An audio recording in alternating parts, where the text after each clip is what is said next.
மிருக சீரிஷ நட்சத்திரத்தில் பிறந்த உறவுகளே, உங்களுக்கான பலனை பற்றி இந்த பதிவில் சொல்கிறேன், கேட்டுக்கோங்க.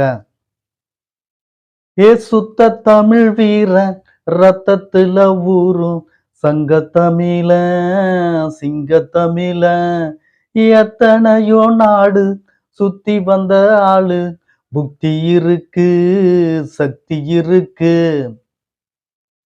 இந்த பாடல் வரிகளுக்கு ஏற்றவாறு வீர தீர செயலில் ஈடுபடக்கூடியவர்கள், தன்னம்பிக்கை, துணிச்சல், தைரியம் உள்ள அமைப்போடு பிறந்தவர்கள்தான் மிருகசீரிஷ நட்சத்திரக்காரர்களே நீங்கள். வாழ்வில் ஏற்றங்கள் மாற்றத்தோடு அமைய பெற்றவர்கள், எதிலும் பேச்சு சாதித்துக் கொள்வீர்கள். அதாவது பேச்சு திறமையால் சாதித்துக் கொள்வீர்கள். அந்த திறமை உங்களுக்கு உண்டு. அதிகம் சீருடை பணியில் இருப்பீர்கள்.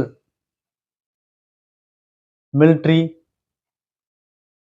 போலீஸ், பெரிய பெரிய நிறுவனத்தில் சீருடை, அந்த அமைப்பில் நீங்கள் சிறப்பீர்கள். அதேபோல் இரத்த சோகை நோய், சிலருக்கு மஞ்சள் காமாலை, சர்ம வியாதி, தொண்டை சார்ந்த வியாதி, இவைகள் உங்களுக்கு இருக்கும். மனைவி சிறப்பாக இருப்பார்கள். சற்று விவாதமும் சண்டையும் போடக்கூடிய அமைப்புகள் தான். இருப்பினும் குடும்பம் சிறப்பாக இருக்கும். பிள்ளைகள் மகிழ்ச்சியுடன் உங்களைப் போல தைரியமிக்கவர்களாகவும் இருப்பார்கள். அதேபோல் வாழ்வில் ஏற்ற இறக்கங்கள் இருந்தாலும் இறுதியில் வெற்றி பெற்று சுகமாக வாழ்வீர்கள் உறவுகளே.